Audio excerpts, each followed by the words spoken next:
is time for Week 8 of Team Combat League. 2 teams have qualified for the playoffs. 2 more are vying for 4 coveted playoff positions. First up, we want to meet the 1-5 LA TenGoose, led by their head coach, Ricky Funes.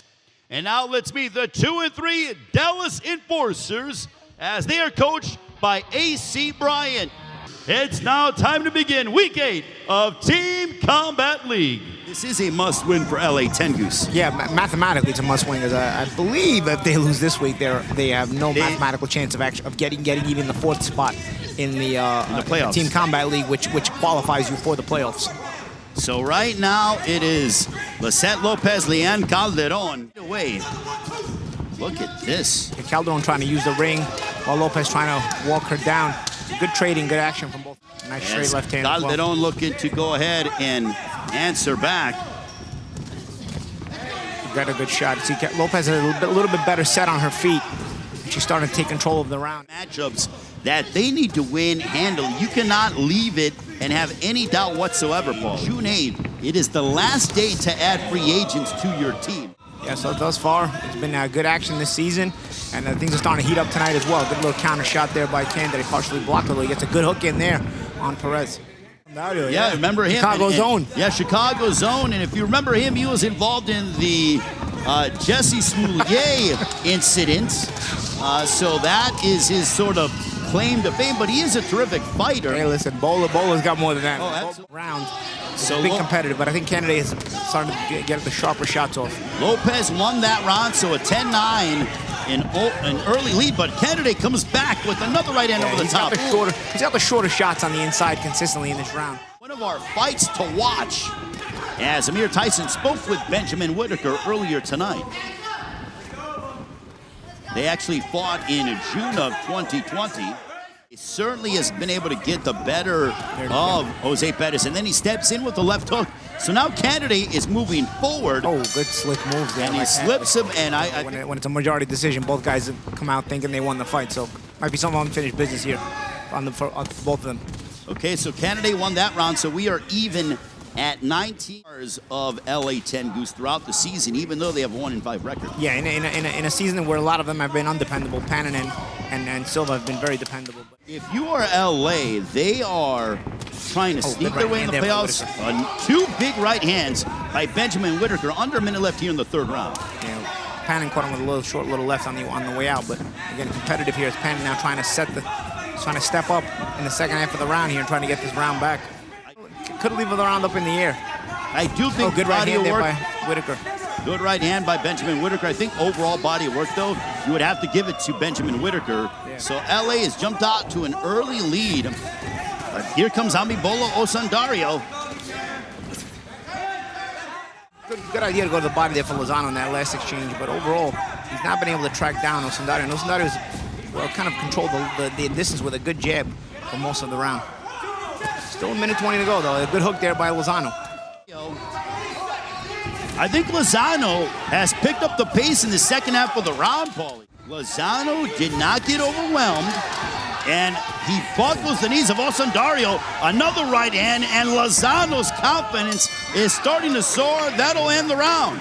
Isaac Carbonell. Incidentally, Roddy Montgomery, he gets clocked by Carbonell. But Roddy Montgomery is a guy who trains under the guidance of Henry Ramirez.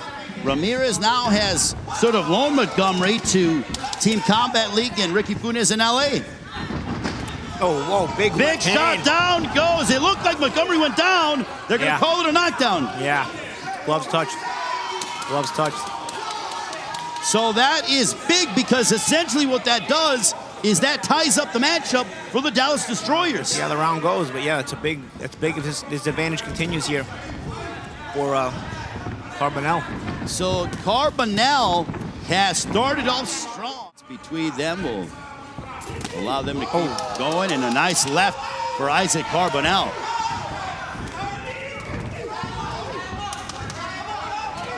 Carbonell looking to hammer away upon Roddy Montgomery. Yeah, his team needed him, and he's answered the call. This 5th round between Roddy Montgomery and Isaac Carbonell. Carbonell whacks Montgomery with the left. And that'll end the 5th frame. Position here, Mohegan Sun. Go back. Yeah, left hand right to the head. We're gonna need to see it again here. Very straight left. There's the left, yep. It is a knockdown, so that means we are deadlocked. We are even. Size of my head, I mean, it's just remarkable. So we are tied up at 47 apiece with LA and Dallas. And Hardy, he gets blocked with a counter shot from Alexander Flores. There's a right uppercut moments ago by Greg Hardy. Flores looking to answer back with the right, but now Hardy swarming Alexander Flores. See, if Flores is not able to circle the ring like this, he will run into more trouble, and that comes down to Hardy cutting off the ring. But overall, Ray, Hardy's power has certainly gained the respect of Flores. Because it's 7-8 seconds, and that's what Hardy's doing. He explodes on you. That's a good right hand from Flores. Very tricky. What I like about Greg Hardy is a nice right hand, and Greg Hardy won that round in resounding fashion from my standpoint. Yeah. And Daniel Bailey, to me, has been one of the standouts for the Dallas Enforcers. Yeah, these are two high-energy guys, and this would be a fun round to watch. It is. Gotta love the speed that these guys go at. And look at Bailey pick up the pace, dig into the body, then comes upstairs, followed by a right hand. And he's got Bates resetting now. Those body shots. This is one of the reasons why I love the lightweights, because they are so fast. Oh, good right hand there by Bates on the inside. Warriors. Yeah, so a little pressure on Bates now to get some points back against Bailey. Sean Bates looking to rip the body. Both guys giving as much as they're taking. Both guys doing well. This is not normal to fight at this frenetic pace. That's why it makes it so exciting. Yep. Look at Bates come back. Yeah, Bailey looked like he was starting to take control, but now Bates has come back a little bit himself. So nice left hook that caught the right eyebrow of Daniel Bailey. Oh, right hand! Down goes Bailey! Oh my goodness, and that's a momentum swing for LA! Both guys throwing right hand at the same time. Bates' right hand was a little shorter. It's going to be interesting to see on the replay. I believe they were both shooting the right hand at the same time, and Bates got there first because he threw it just a little short. Knockdown when his team needed the momentum, and now Sean Bates gets the knockdown when his team needs the momentum. Let's see this replay here if we can see it. You see, yep, both guys doing right hand at the same time, and Bates got there first. He took off just a little quicker. Unleash those vicious hooks that he has. Yeah, those straight punches will get Silva to slow down a little bit, but you got to be consistent with them. And Silva trying to force his way in here.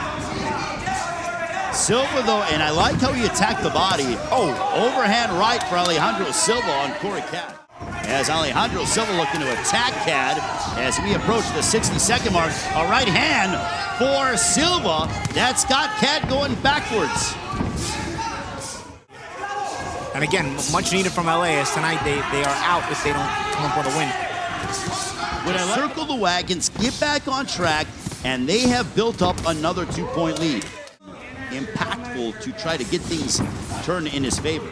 Simple fundamentals. The jab followed by the right hand can win you around.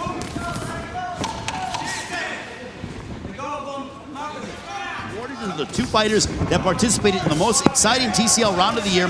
The Mike Tyson Rookie of the Year award to the most outstanding fighter making their pro debut at TCL. The George Foreman Most Resilient Fighter Award, awarded to the most outstanding fighter 35 years or older, the Muhammad Ali Community Service Award, and the Custom Auto Coach of the Year Award. So 6 postseason awards that will go ahead and be given during the Mega Brawl in the middle of July. And these guys are looking to get an award just for getting this round here. They've started out with the fist flying, Perez and Fernandez. Yeah, they are absolutely going at it, are these two combatants. My goodness, look at this ball. Yeah, it's like one lands and the other one answers.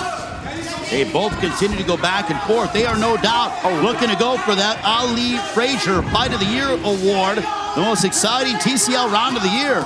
Boy, they're picking up the pace here. Is Jose Perez and Javier Fernandez. Yeah, Perez starting to take a little bit more control here. He had a little bit more trouble in round 1 against Randy Candide, but here against Fernandez, he started to find a home for those shots. Down, you get a point to your team. Every point counts. Yeah, exactly, and it's and the responsibility on you. We are under a minute to go in this 10th round as we begin the second half of the Combat League. Perez again, accurate. A nice combination being delivered. Fernandez really gets this round for LA. It would give his team a good cushion. I mean, if Perez gets this round for LA. And good if you're LA, Fernandez. if you're Dallas, you're like, look, we've been dying in this matchup against LA before. And Fernandez trying to fight his way back in with 20 seconds left. But back comes Jose Perez. Jennifer Miranda.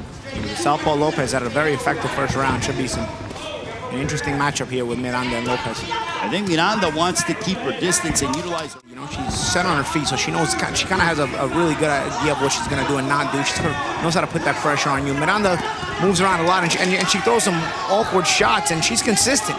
She's 692, but I think Jennifer Miranda is doing well to try to cut into this. Elle looks to unload that left hook. Sneaky right hand that landed. Carbonell looking to unload that left. And we have and New York have clinched playoff spots. 2 more playoff spots on the line over the next few weeks. Carbonell with a sharp southpaw jab. He should really be using it more. A lot of times he lets his own feet put him out of position. He does some over moving there. And here Lozano now. Carbonell not moving enough here, which will happen when you move too much. You end up getting tired. And Lozano starting to let those hands go. Good defense there by Carbonell to keep his hands up. But again, it's the work Lozano is getting done there. Well, if you remember when Lozano took on Osundario, he turned up the pace and turned up the heat. There's a straight left by Isaac Carbonell. Yep. Carbonell has done terrific for Dallas. And Carbonell very savvy the way he moved. Good counter shots there as well, using Lozano's effort against him. But there's been spots before they started fighting. No? Yeah, I would have to say. Right now we got Sean Bates and Randy Candidate. Sean Bates with a knockdown over Daniel Bailey, a 2-point swing. And he did that in the final minute. Knows how to punch off the move. Good hand speed. Good counter right hand there by Candidate. Scoring update. It was Carbonell victorious in his previous round. So 114-112, a 2-point lead only for LA. And the second half has been very much looking in the way of Dallas. We'll see if Candidate can pick up the pace here. We have 80 seconds to go in the 13th round. A couple of counter right hands by Candidate. You're seeing Bates double up on the jab, and Ricky Funes saying, there you go. Wants to see more of that. It's that counter right hand there from Candidate. He's very sharp with that shot. Well, Candidate's almost... I think that Bates' work rate is probably favoring, or the judges will likely favor him based on his work rate. Final moments. Candidate with some good shots there to the body and to the head.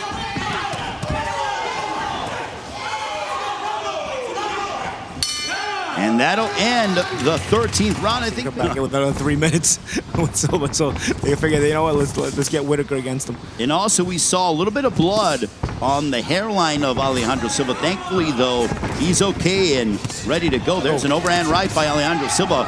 Whitaker attacking Alejandro Silva, trying to put him on his back foot. Yeah, trying to back him up. And Silva may not be the same fighter backing up. Without question. Overhand right there by Silva. Good exchange there by both guys. So now our score, we have a 1-point lead for if you're LA TenGoose, and we'll see what he does and brings to the table against the veteran out of San Antonio in Benjamin Whitaker, even though he's performing for Dallas. Yeah, Whitaker's giving it LA. You can't afford your best guy not to win this round right now, though. The pressure is on LA, but even more so on Silva because he's been the most dependable. Well, right now, LA is essentially facing elimination. A left hook for Alejandro Silva, under 30 seconds left. Yeah, Whitaker answering back with the right. As you said, Whitaker's on a sort of fades as the round comes to a close, and Silva doesn't. You just tell, I mean, he's ready to unload upon Roddy Montgomery. But, you know, his hairstyle, if he colored his hair to try to match his trunks with LA TenGoose, but I think it works for him. Here at Team Combat League. And again, Paulie. Shot there by Osundario. Osundario with the left. Montgomery had a little sort of a... That left, as Montgomery went to the ropes, might have solidified the round for Osundario. And yeah, Cheney did a good job controlling the ring, so Taylor's got to put the onus on now on Taylor to try to take control of the center ring here. And that's what he's trying to do here. Trying to back up Cheney to the ropes. It's almost as if he heard you, Paulie. But back comes Cassius Cheney. Cheney absorbed that early onslaught. Now he's going back to work with what led him to victory in that round with the jab followed by the right hand. Give his team a point here with Hardy coming up. It really makes a big difference. Taylor attacking the body of Cassius Cheney. He's in the chest of the LA TenGoose heavyweight. I think Cheney needs to double up on his jab more and utilize his height and his reach. I mean, it won him the previous round, but Taylor has been able to get into a bit of a rhythm here.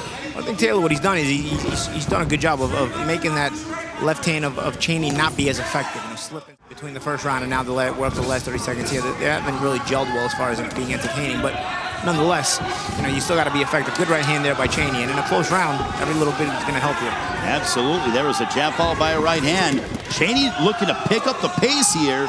Let's see which one the judges liked. Round 17 of this one is scheduled for 18. A rematch between Alexander Flores and Greg Hardy. And Ricky Gonzalez telling Hardy, you cannot hold behind the head and punch. Not allowed. Mohegan Sun Resort and Casino. Good left hook to the body by Greg Hardy. A right hand by Alexander Flores. Both guys are...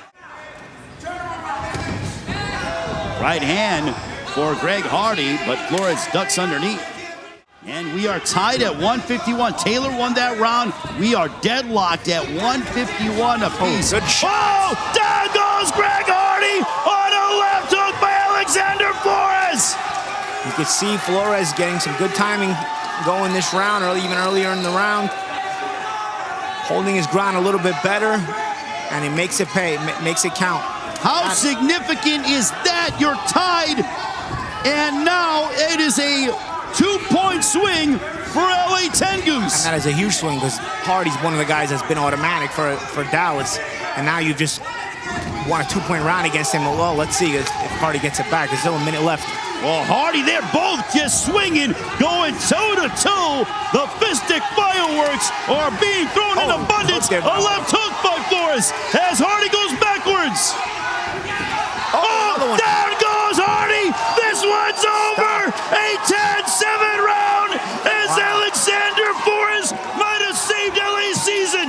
Wow, shots there. Wow. Flores, and you could see Flores just had his legs under him better this round. The first round that he went up against Hardy was a bit too respectful. But you could see this round he was holding his ground, punching back. You weren't sure how it was going to play out for him. But then he got the first knockdown and then the second knockdown. And Flores knew it. He said, yep, I put him down. A 10-7 round. Down the middle. So we got Vlad Panin and Diane Depestre for Dallas. Essentially how it unfolds is this. If Vlad Panin doesn't get knocked out, then LA is going to keep their season alive here tonight. Yeah, in impressive fashion. I mean, and if I'm correct, you're going to Mariano Rivera, Vlad Panin, and saying close out the game here, close out the matchup. And Panin has also been one of the more dependable guys for LA. And honestly, to be honest, with Dallas needing a knockout, Depestre is fighting in a completely opposite manner. Their schedule is not getting easier. I think next week they have New York. But, you know, it's certainly you live to fight another day, as they say. Oh, good shot by Depestre. Oh, Depestre! He's got Panin hurt! Oh, boy, do we got some more drama here in the 18th! And I don't know, you know, that's on Panin because he's sitting there throwing wide left hooks on the inside. Depestre threw a shorter. Depestre, but Panin got woken up from that big left hook. And can Depestre do it? 30 seconds left. Well, he needs 2 knockdowns, not 1, or he needs a big shot to put away Panin. And he's landing some good shots, I tell you. If you're Panin, you just need to remain upright. Yeah, I mean, if you're Panin, you've already lost this round at this point. Just, you know, just don't engage, but this is the pride. And Depestre with another good shot. Well, Dallas certainly not going away without a fight. What a matchup between LA TenGoose and the Dallas Enforcers. And that'll end. A right hand miss. Pendon says, hey, you know what? You rock me, but I'm not going away. Yeah. Ladies and gentlemen, having completed the first half of our doubleheader between LA and Dallas, here is your final score. LA 170, Dallas 168. As LA improves to 2-5 on the season. Congratulations to Ricky Munez and LA TenGoose. What a performance for LA, and also Dallas gave a terrific effort. Paulie.